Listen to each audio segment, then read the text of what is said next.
Here is the fluid bed in action. It's more like an air mattress for powder paint.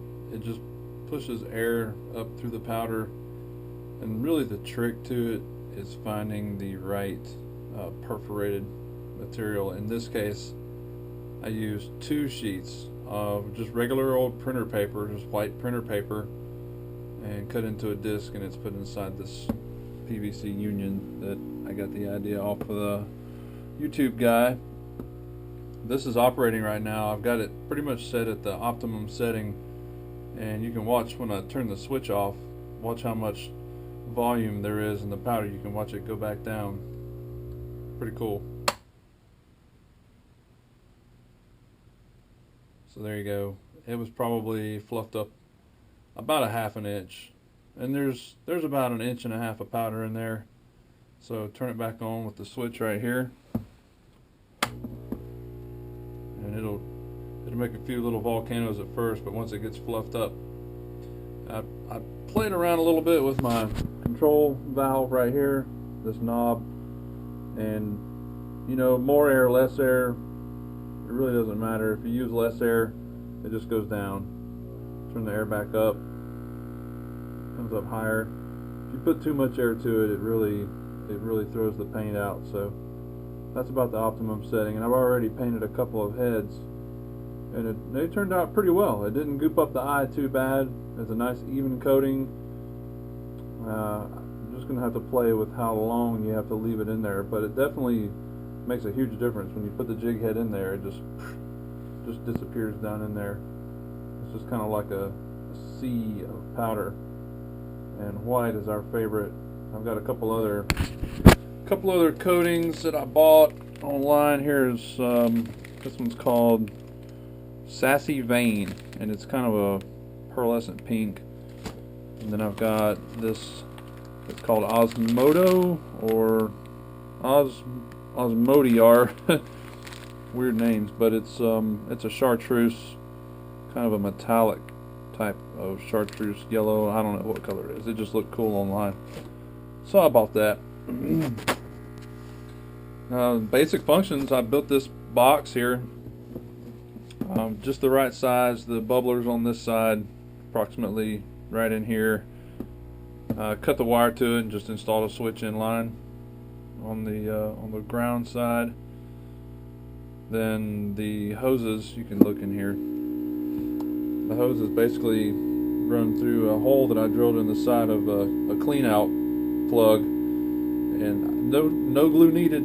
It went in there tight enough. It's nice and snug, and this is what this one's doing right here. So everything worked out good. No glue on that. And then I just used the union I use is threaded, and it's got just one male 2-inch threaded couple right there, just to give it a little more rise, because if you look down in there, the paper is going to be about maybe an inch and a half, inch and 3/4 down from the rim of the union, so you need a little bit extra to go on the top so it doesn't just spew out. Gives you a little extra depth if you're painting bigger jig heads. Let's see, turn this around. I got these at PetSmart last night. They're like a 5-pack for $4. The valves, actually, they're very adjustable. They work great. Super cheap stuff. There's no sense in going and looking for something more expensive. Just the regular cord. I drill a little hole in the back of the box, feed the cord out, plug in the wall, switch on and off. It's real simple. This material here is a PVC foam board, and I think this is a 3/8 thickness. They do it in millimeters, but I call it 3/8. Just use some stainless screws to put it together.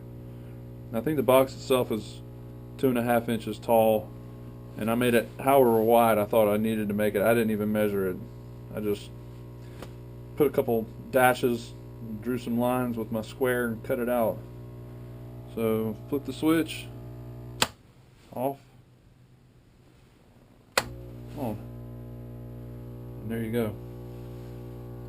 You're gonna see what happens when I turn the valve. Same thing, Just cuts the airflow. Air pump's still running. You can hear it, but it's just not pushing any air. Turn it back on a little bit. And it takes it just a minute to settle out. Once the powder gets fluffy, there we go. Pretty cool. So that is my fluid bed. And thanks to the guy on YouTube that had the video. I looked at a couple other videos and then went ahead and made my own design.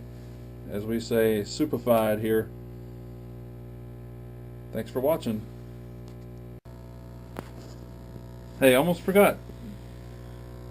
Put the swag on there. Don't forget to check us out on Facebook, like us, look at our website, get online, make all kinds of jigs and weights and good stuff. It's all about striper fishing here at Striper Soup.